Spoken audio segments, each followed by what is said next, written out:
Vous ne pouvez pas passer un seul jour sans avoir un impact sur le monde autour de vous. Ce que vous faites fait une différence et vous devez décider quel genre de différence vous voulez faire. Jane Goodall. Bonjour et bienvenue dans l'émission Bâtisseurs de monde, le podcast des dirigeants qui veulent choisir leur impact relationnel. Je suis Franck-Joseph Morin, coach, psychopraticien du lien et superviseur de dirigeants, et j'accompagne les dirigeants, les fondateurs et les entrepreneurs qui veulent associer performance économique et performance relationnelle. Ici, pas d'injonction ou de recette prête à l'emploi, mais plutôt un espace, un pas de côté pour vous donner envie de faire enfin face à vos enjeux relationnels. Car j'en suis convaincu, vos plus grands défis sont toujours relationnels.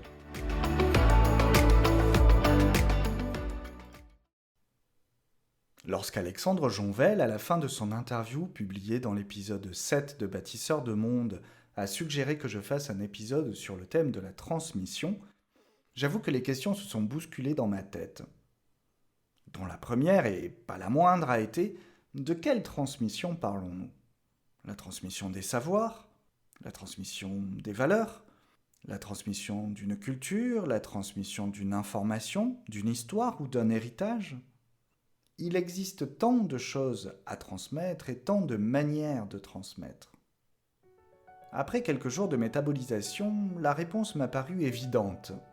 Dans le monde professionnel, pour un dirigeant, la mère de toutes les transmissions, me semble-t-il, c'est la transmission de son entreprise. Cette transmission-là englobe toutes les autres, puisqu'au-delà d'une opération financière, comptable, technique et juridique, il s'agit d'une véritable aventure relationnelle, nourrie grâce à tous les objets déjà cités, les savoirs, les valeurs, la culture, l'information, l'histoire et l'héritage. La transmission d'une entreprise foisonne des enjeux relationnels dont nous parlons depuis le début de Bâtisseurs de monde et vient percuter, impacter tous les besoins que nous avons déjà mentionnés. Le besoin de sécurité pour toutes les parties impliquées, le besoin de reconnaissance pour celui qui transmet et celui qui reçoit, le besoin de performance et d'efficacité, le besoin de sérénité, le besoin de continuation d'activité pour le reste de l'entreprise. J'ai alors immédiatement pensé à Sylvain, entre parenthèses, pour des raisons de confidentialité, le prénom a bien évidemment été changé. Quand il s'est assis sur le canapé de mon cabinet, Sylvain venait d'avoir 62 ans. Il était encore à l'époque le dirigeant de l'agence d'architecture créée 35 ans plus tôt avec 2 associés. Ces 2 associés avaient quitté l'agence au bout de quelques années, le laissant seul aux commandes de ce qui était alors encore une petite entreprise et qui allait devenir par la suite un système complexe de 70 personnes organisé autour de 4 activités, architecture, urbanisme, paysage et chantier, et intervenant tant en France qu'au-delà de nos frontières. En me racontant l'histoire de son agence, qui se confondait souvent avec la sienne propre, Sylvain avait les yeux qui se perdaient parfois dans le vague, emplis des souvenirs de ces 35 dernières années, d'obstacles dépassés, de doutes affrontés, de succès enthousiasmants et d'échecs frustrants. Il avait dû relever de nombreux défis et faire en sorte que l'agence surmonte de très nombreux obstacles. L'incertitude des moments de crise tout autant que la difficulté des périodes de forte croissance, les paliers de développement à franchir parfois trop rapidement, les transformations structurelles, les obligations légales, les mutations des marchés, les partenaires parfois défaillants. Le plus grand défi qu'il ait eu à relever, cependant, ce fut d'apprendre à devenir dirigeant et manager. Mais sur le long terme, il avait relevé celui-ci comme les autres, avec succès. Son leadership était reconnu par ses collaborateurs grâce à sa proximité et à son esprit de partage. Son autorité morale était valorisée par tous et il entretenait une aussi bonne relation que possible avec l'ensemble de ses salariés. Bref, aujourd'hui l'agence se porte très bien et son avenir ne semble pas en danger. Mais aujourd'hui aussi, Sylvain vient d'avoir 62 ans et il songe à son départ. Il n'y songe pas tous les matins en se rasant, ce serait exagéré de le dire. D'ailleurs, s'il pouvait ne pas y songer du tout, les matins seraient fortement plus agréables pour lui et les journées probablement plus excitantes. Non, s'il y pense régulièrement, c'est que les rappels viennent de plusieurs endroits. Médicalement, il a déjà fait 2 mini-infarctus et son médecin lui ordonne de lever le pied. Il se sent lui-même en décrochage par rapport à ses collaborateurs, techniquement et managérialement. Son épouse le presse de penser à la suite de leur vie au-delà de la retraite. Elle aimerait bien d'ailleurs qu'il arrive jusque-là en bon état, comme elle ne cesse de lui répéter. Elle n'est pas la seule. Ses plus proches collaborateurs, les directeurs de pôle, tous associés minoritaires de l'agence, commencent à montrer des signes d'impatience quant à leur avenir et à l'avenir de celle-ci. Bref, un appel général à la retraite et donc à lâcher les rênes de l'agence, à préparer son départ et sa transmission. Transmission. Le mot est lâché. Il a d'abord fallu sortir du déni, et ce fut un long travail. Non, Sylvain ne pourrait pas travailler encore 15 ans à la tête de son agence. Ce serait ridicule, dangereux pour lui, comme pour son entourage et pour l'agence. Une fois nettoyé de ce carcan de déni, l'idée creuse son chemin dans les nuits et les journées de Sylvain. Comme un mycélium souterrain et invisible, elle envahit progressivement ses idées et ses pensées. Chaque jour, il entre dans son agence, regarde autour de lui et se pose la question : cette agence doit-elle et peut-elle survivre à son fondateur ? Objectivement, il est le seul à en connaître tous les arcanes, tous les tenants et les aboutissants. Il est le seul à en connaître personnellement les clients stratégiques, à en maîtriser les comptes et la trésorerie. En un mot commençant, il est absolument indispensable au fonctionnement de cette entreprise. Comment pourrait-elle alors lui survivre ? Et même s'il était dans l'état d'esprit de se retirer et de laisser la place à quelqu'un d'autre, qui dans son entourage serait capable de reprendre une telle entreprise ? Les autres associés ? Tous ensemble ? L'un d'eux particulièrement ? Oui, mais alors lequel ? Ou laquelle ? Et puis comment ? Doit-il partir du jour au lendemain et laisser les autres se débrouiller et créer le projet dont ils ont envie ? Ou au contraire, devrait-il participer à l'élaboration d'un nouveau projet ? Vaudrait-il mieux qu'il se retire progressivement de tous les aspects de l'entreprise ? Rien que cette idée lui donne le sentiment d'arracher très lentement un sparadrap de son bras. Et sur une note plus personnelle, comment fera-t-il, lui, sans l'agence ? Qu'est-ce qu'il attendra derrière ? Une retraite passive, passer à pêcher au bord d'une rivière quelconque ? Des voyages ? La solitude ? La maison de retraite ? Permettez-moi ici de vous lire quelques passages d'un livre collectif fortement inspirant sur le thème de la transmission. Son titre, « Transmettre ce que nous nous apportons les uns aux autres », paru aux éditions L'Iconoclaste à Paris en 2017. Dans le premier chapitre de cet ouvrage, rédigé par Caroline Le Sire, Ilios Kotsou et Christophe André, les auteurs affirment que la transmission est un don qui éveille, qu'elle concerne des savoirs, des valeurs, des identités, des cultures, des filiations ou des mémoires, qu'elle soit consciente ou inconsciente, elle est au cœur de notre condition humaine.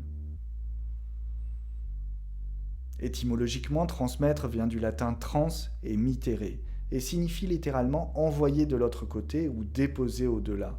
Il s'agit dès l'origine de faire parvenir quelque chose à quelqu'un. Les auteurs poursuivent. La transmission est ainsi le moyen de perpétuer ce qui nous semble essentiel, de faire en sorte que cela survive et nous survive, mais aussi de se transformer et de croître. Puis de conclure. Ainsi, nous transmettons ce que nous sommes. Pour Sylvain, comme pour beaucoup de dirigeants fondateurs, avant d'être une question juridique et technique, la transmission est donc une question personnelle et relationnelle. Nous transmettons ce que nous sommes. Une question personnelle car ce qui est transmis, l'entreprise, n'est pas une chose désincarnée.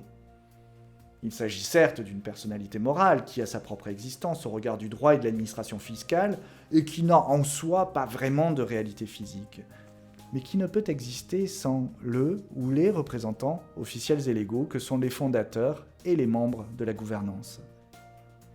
L'entreprise est riche de ses fondateurs et de cette gouvernance. Une entreprise, c'est souvent la matérialisation d'un désir, d'une volonté, parfois d'une passion ou d'un besoin. J'ai connu des entrepreneurs qui réalisaient leurs rêves de gosse en créant leur entreprise. J'en ai connu d'autres qui satisfaisaient des besoins de reconnaissance ou de développement en rachetant une. L'entreprise est riche de ses rêves et de ses besoins existentiels. Les fondateurs ont souvent tout donné à leur entreprise et comme Sylvain ont pu suer sang et eau pour la maintenir en vie depuis sa création. L'investissement et les efforts fournis ne sont donc pas désincarnés non plus. Comme les cicatrices sur la peau, ces marques structurelles sont la preuve qu'elle a vécu. L'entreprise est riche de ses efforts et de ses sacrifices. Chaque entreprise est un outil fait sur mesure, à la main de ceux qui l'ont créé. Même sur un marché hyper concurrentiel, elle ne ressemble à aucune autre. Elle est unique, absolument unique, par sa structure et son organisation. Elle est comparable et pourtant sans comparaison. Elle est imitable, mais jamais égalable.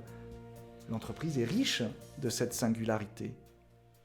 Mais la transmission est aussi une question relationnelle, car une entreprise, nous l'avons vu dans les épisodes précédents de Bâtisseurs de Monde, c'est d'abord et avant tout un mycélium relationnel duquel émerge un engagement individuel et collectif, tout entier mobilisé sur la réalisation des objectifs communs. Se développer, croître, poursuivre son existence malgré les écueils, pour permettre à chacun de ses membres de vivre et de se développer à son tour. L'entreprise n'est pas qu'une enveloppe. L'entreprise est riche de ce mycélium relationnel. Une entreprise, c'est donc une équipe. Une équipe dont les membres principaux, ceux qui ont le plus de responsabilités et d'impact sur le système, ont été personnellement choisis par Sylvain lui-même. Il leur a fallu à tous un certain temps, un temps nécessaire, pour s'installer chacun dans son rôle, évoluer et construire des relations sécures basées sur la confiance et la loyauté, au-delà des compétences techniques et professionnelles. L'agence est riche de cette confiance. Cette entreprise est donc principalement constituée de liens, d'échanges, d'heures de discussion et de débats, de confrontations créatives et de vides fertiles. Elle est constituée de liens d'amitié ou juste professionnels, d'engagement opérationnel, de coups de bourre partagés autour d'une pizza nocturne et d'innombrables heures de réunions, de confidences murmurées, de défis relevés ensemble. L'agence est riche de ses intimités.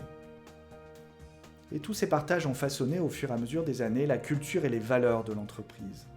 Une culture unique, singulière, complexe, qui donne à l'agence une couleur, une ambiance, une tonalité relationnelle particulière, qui la rendent incomparable.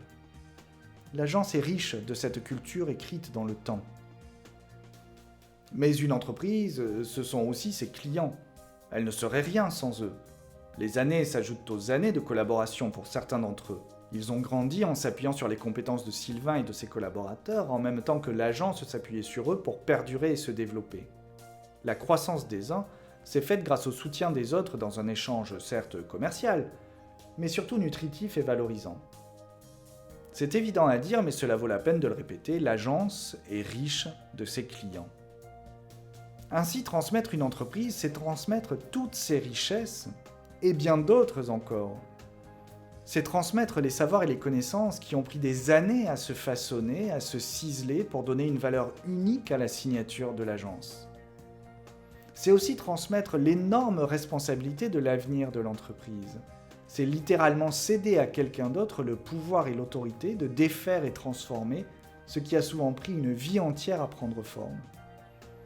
C'est transmettre une forme de légitimité, et celui qui transmet ne fait rien de moins qu'oindre son successeur en le désignant au monde comme héritier légitime, demandant à ceux qui lui ont fait confiance jusque-là de reporter cette confiance sur une autre personne. C'est transmettre des liens sans lesquels cette transmission est vouée à l'échec, des liens internes avec les collaborateurs, parfois historiques, parfois intimes, des liens externes avec les clients et partenaires. C'est transmettre du désir pour aller plus loin, de l'humilité pour accepter les limites. Pour un fondateur comme pour tout dirigeant, transmettre, c'est aussi devoir lâcher prise, se déposséder, faire son deuil de sa création, préparer la vie des autres en sachant que nous n'en ferons plus partie. Transmettre, c'est donner les moyens à d'autres de vous remplacer, de prendre votre place littéralement, de leur laisser la place que vous avez pris du temps à vous créer dans le monde. Transmettre, c'est un peu disparaître. On le voit donc, transmettre n'est pas seulement une procédure juridique, comptable ou administrative. Transmettre, c'est faire le deuil de ce que l'on transmet. Cela peut être légitimement douloureux, difficile, compliqué et inconfortable. Ce n'est en tout cas ni simple, ni rapide, et cela ne peut pas se faire sur un claquement de doigts. Si nous transmettons ce que nous sommes, pour reprendre les paroles des auteurs de l'ouvrage cité plus haut, si nous transmettons ce que nous sommes, nous laissons un petit bout de nous chez celui qui reçoit notre transmission. Nous nous engageons avec lui et lui garantissons que il, qu'il soit homme, femme, groupe de gouvernants, recevra bien l'héritage que nous lui préparons. Notre promesse et notre choix nous engagent pleinement. Imaginez simplement que vous promettiez à l'un de vos associés ou collaborateurs de prendre votre suite lorsque vous quitterez l'entreprise, puis que, au dernier moment, vous changez d'avis et écartez cet héritier putatif. Peut-être, la première fois, on vous pardonnera et on parlera d'une erreur de parcours, tout en continuant à vous accorder la confiance dont vous avez besoin pour continuer votre vie professionnelle.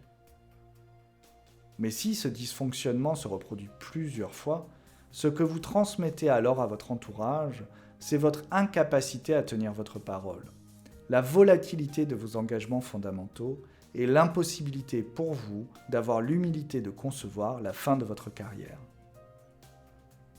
Il est à parier que les candidats d'exception ne se précipiteront pas pour prendre votre suite s'il y a trop de risques de voir la porte se fermer au dernier moment pour des raisons qui tiennent plus de l'ego que de la réflexion.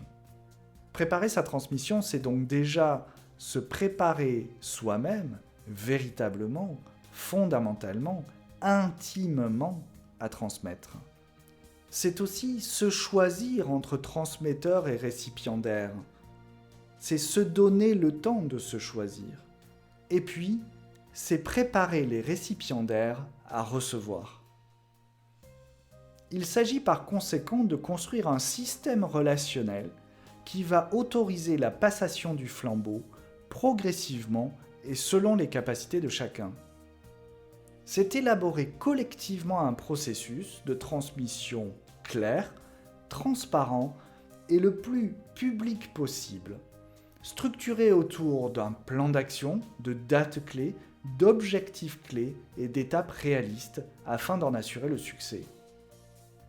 Transmettre, ce n'est pas se débarrasser, ce n'est pas abandonner, c'est s'appuyer sur la confiance élaborée au cours d'une période de transition qui durera le temps nécessaire pour que celui qui passe le flambeau sente l'entreprise suffisamment en sécurité pour laisser aller et se sente lui-même suffisamment en sécurité pour pouvoir partir. Celui qui reçoit le flambeau se sente suffisamment sécurisé opérationnellement et stratégiquement pour prendre le relais, et pour que ceux qui assistent et participent de près ou de loin à la transmission se sentent suffisamment en sécurité pour soutenir la transition et s'y engager positivement. L'acte de transmission est donc tout autant le fruit d'une élaboration collective que d'un contrat juridique et une opération financière. Or, toute élaboration collective obéit à son propre espace-temps et s'inscrit dans un processus de travail dynamique et évolutif. Ainsi, comme le dit Céline Alvarez dans son article « Créer un contexte favorable à la transmission », paru dans l'ouvrage collectif déjà cité, le cerveau ne conserve pas les connexions des meilleures expériences. Il conserve les connexions des expériences les plus fréquentes.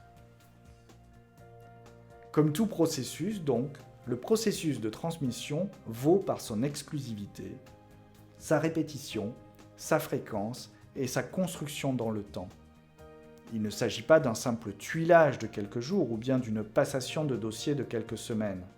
Il s'agit de mettre en place un espace entièrement et spécifiquement dédié à la transmission, un espace régulier, un espace fréquent, un espace constant qui s'inscrit dans le temps long.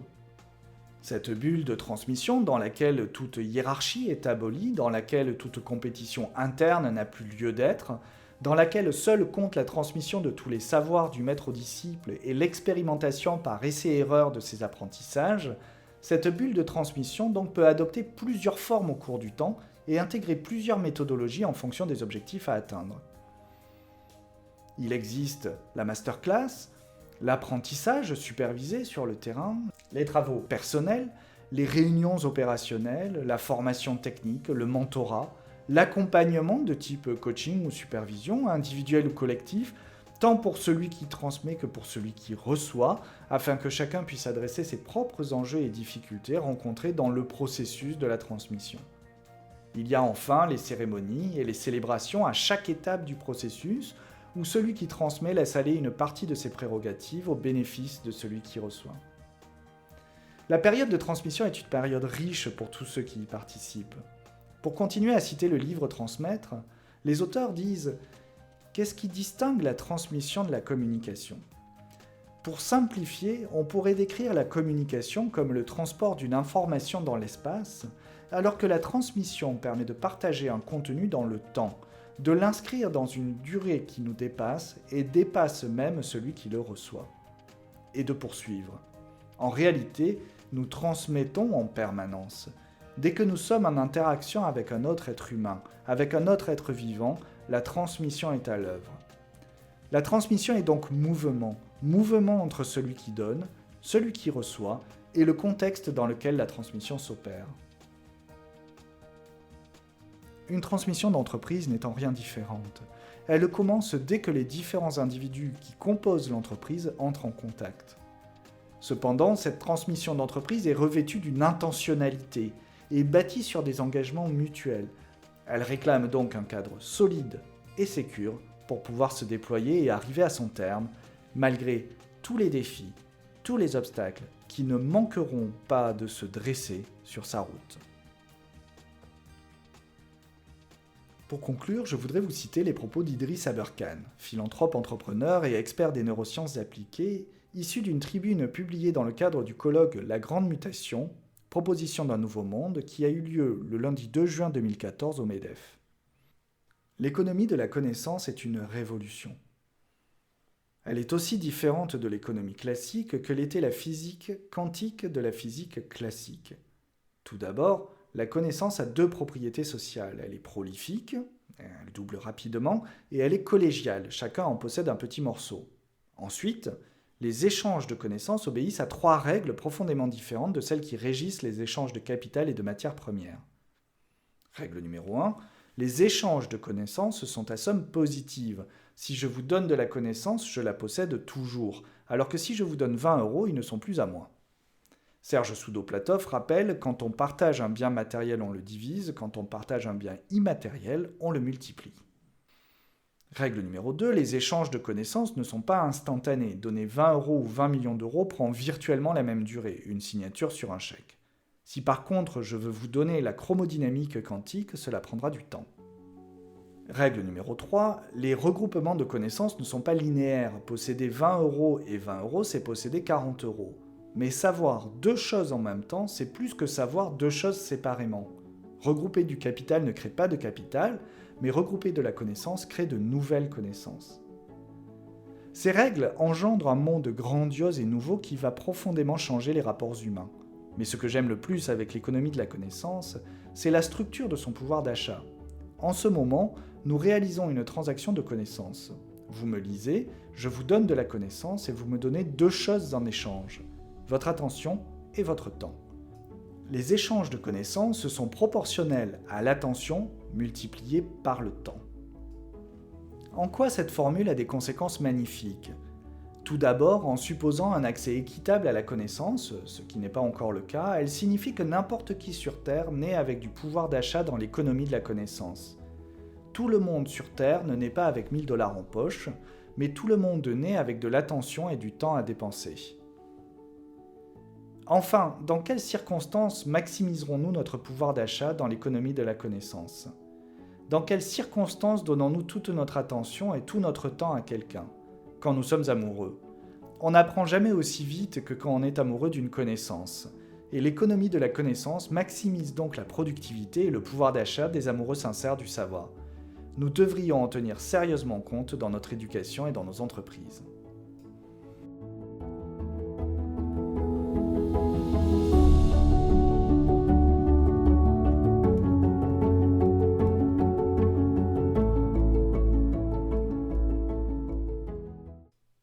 Merci d'avoir écouté cet épisode de Bâtisseurs de Monde. S'il vous a plu, n'hésitez pas à le liker, à le partager, à le diffuser le plus largement possible.